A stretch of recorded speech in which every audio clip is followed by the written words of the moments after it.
Oi, tudo bem? Como estão os estudos? Vamos retornar à nossa última competência? Senhores e senhoritas, senhoras, esta última competência é fundamental porque essa competência refere-se justamente às diversas problemáticas que os senhores encontrarão no meio ambiente do trabalho. São problemáticas das mais comuns. Não vamos repassar todas porque não existe todas, na verdade, não existe um número certo e determinado. Conforme os problemas sociais, vai surgindo normas trabalhistas que vão reger as relações de trabalho. Esta competência tem como tema entender os principais atos de infração no ambiente de trabalho e a construção do comprometimento dos colaboradores. Ora, a mais comum, vamos começar pelos atos infracionais comuns, que esses você deverão saber de cor e salteado para poder seguir no seu labor, ou seja, na sua atividade profissional. Primeiro, a retenção da carteira de trabalho pelo empregador. É um ato muito comum. Vamos lá, como se dá isso? Quando você faz o contrato inicial do trabalho, tem-se que no artigo 53, o empregador deverá devolver sua carteira de trabalho até 48 horas.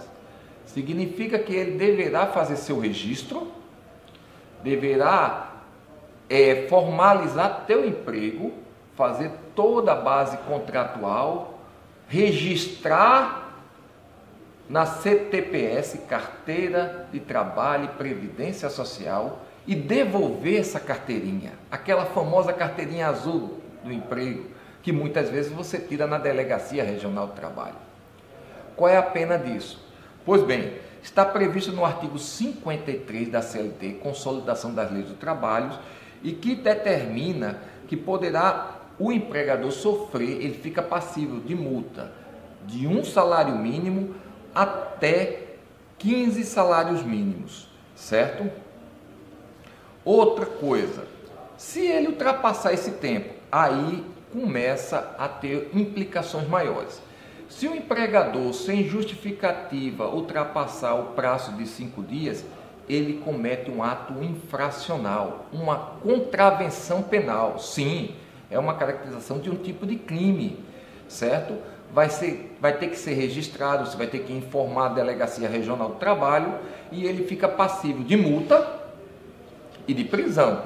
Não significa que vai ter a prisão, mas a multa logicamente haverá.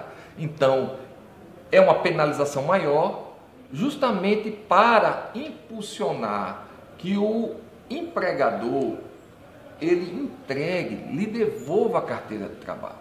A carteira de trabalho é importante pelo próprio nome dela, Carteira de Trabalho e Previdência Social, porque ela contém todos os registros, toda a sua vida de trabalho, sua vida laboral. Com isso, você vai adquirir sua aposentadoria através daqueles registros. Sabemos que, como pessoas, as empresas são pessoas jurídicas. Um dia nascem, um dia podem morrer, ou seja, fechar. Assim sendo, você pode não ter mais a condição de ter aquele registro, caso não houvesse em tempos oportunos. Assim, o certo é forçar que o empregador faça o contrato de trabalho, registre e lhe devolva. E você, como responsável pela sua própria vida, para conduzir em prol de uma melhoria sua e de sua família, deverá guardá-la. Assim sendo, há essas regras para que haja a imposição. Outra coisa, caso ele não entregue, você deverá se dirigir à Delegacia Regional do Trabalho, como diz o artigo 54 da CLT, e requisitar que o empregador entregue ao delegado, pois o delegado regional do trabalho não é o delegado policial. Ele é a autoridade competente nessa organização.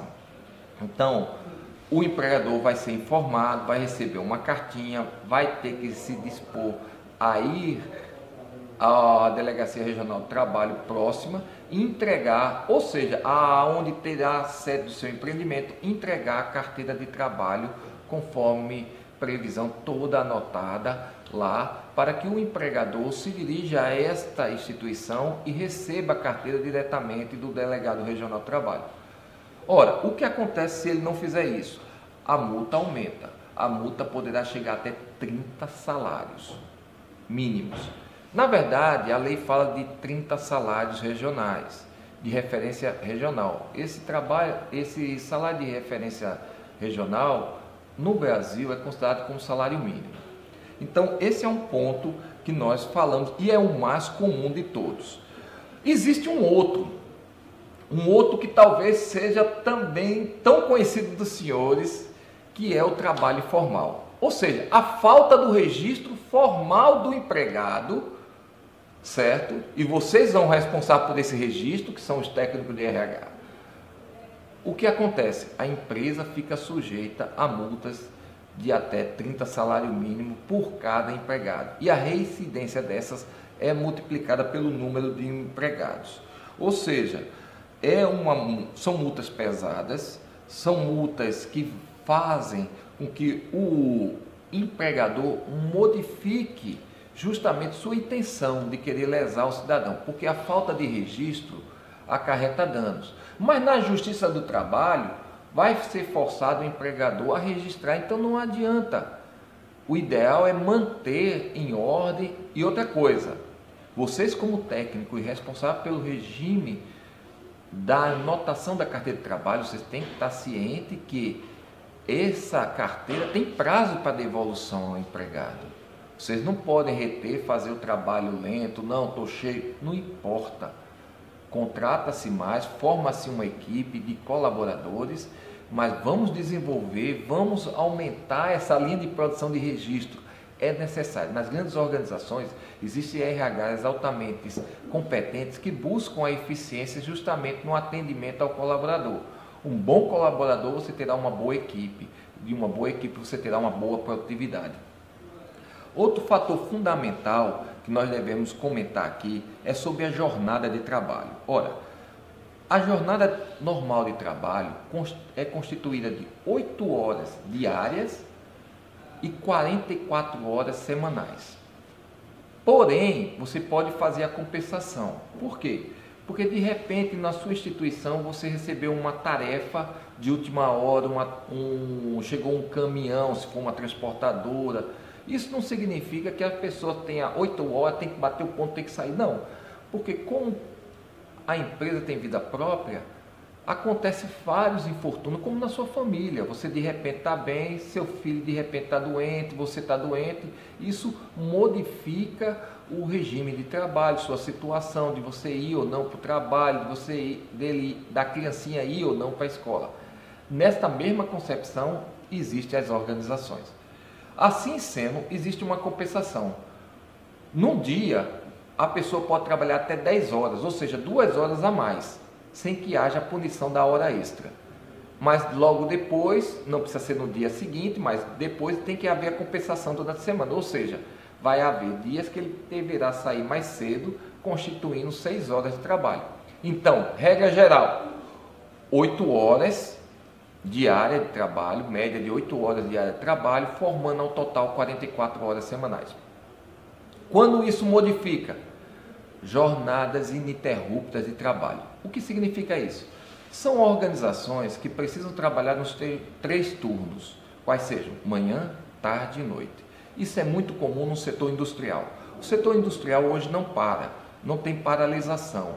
Então, nesse caso, as jornadas de trabalho não serão mais de 8 horas. São jornadas de revezamento de 6 horas diárias para cada trabalhador. E durante um certo período de tempo, como 30 dias, 15 dias, deverá haver modificação desses colaboradores para cada jornada. O turno da manhã passa a ser o turno da tarde.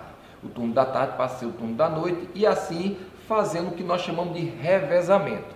Mas nessa situação, o horário de trabalho é de 6 horas diárias, podendo haver também alguma compensação. Mas 6 horas diárias, pode haver mudança? Pode. Está dito que na própria Constituição que pode haver mudança de acordo com necessidades e aí tem que fazer acordos e negociações coletivas. Nesse ponto pode haver uma certa mudança, uma flexibilização, mas desde que seja temporária. É o caso da crise que nós estamos passando agora, que estão se fazendo esses acordos coletivos de trabalho para modificar o revezamento, certo? Vamos lá. Qual é a penalidade de exceder esse horário de trabalho? Ora, esse horário de trabalho, ele causa o que nós chamamos de horas extras, ou horas excedentes, ou horas extraordinárias. Essas horas equivalem a 50% do salário estimado, o salário contratual definido por cada empregador ao seu empregado, cada colaborador. Então, caso ultrapasse, não seja feita a compensação, temos que respeitar a compensação, ele deverá pagar as horas extras. Então, esses são os fatores principais de infrações no meio ambiente de trabalho. Existem outras? Existem. Existem também medidas de segurança, um meio ambiente impróprio. Ora, o obreiro, o colaborador, ele deve, para produzir, ele deve trabalhar em um regime de tempo passível de não sofrer lesões e acidente de trabalho. Quanto maior for o tempo de trabalho e o ambiente de trabalho for impróprio a ele, tanto é que nas construções civis são realmente os lugares onde mais ocorre acidente no meio ambiente de trabalho. Então nós devemos minimizar esses problemas, devemos ter organizações que sejam mais eficientes para que haja maior produtividade. E a eficiência está em dar melhores condições de trabalho ao cidadão. Pois bem, vamos para a última parte, formar colaboradores. Ora, a ideia agora não é falar justamente da relação trabalhista e sua legislação. Nós vamos falar mais ou menos de uma gestão participativa. A gestão participativa é uma gestão moderna, onde nós temos que esquecer um pouquinho das relações de trabalhos formais para envolver as pessoas numa criação de formação de equipe. O trabalho produtivo, e essa é uma base do RH, é aquele trabalho o qual seja eficiente nos meios e atinja a eficácia nos resultados. Quais são os resultados? Os objetivos organizacionais transmitidos, almejados pela organização através de um planejamento estratégico. E quem é o responsável? É o técnico de RH. É aquele que vai fazer o treinamento, vai fazer a preparação, mas primeiro começa com uma boa seleção.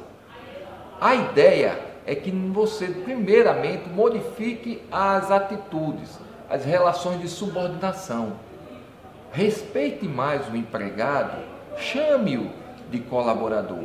A formação de colaboradores, o trabalho em equipe, entender que cada um é peça fundamental na produtividade e que cada um tem o seu valor dentro da organização, a valorização transforma o colaborador em peça fundamental.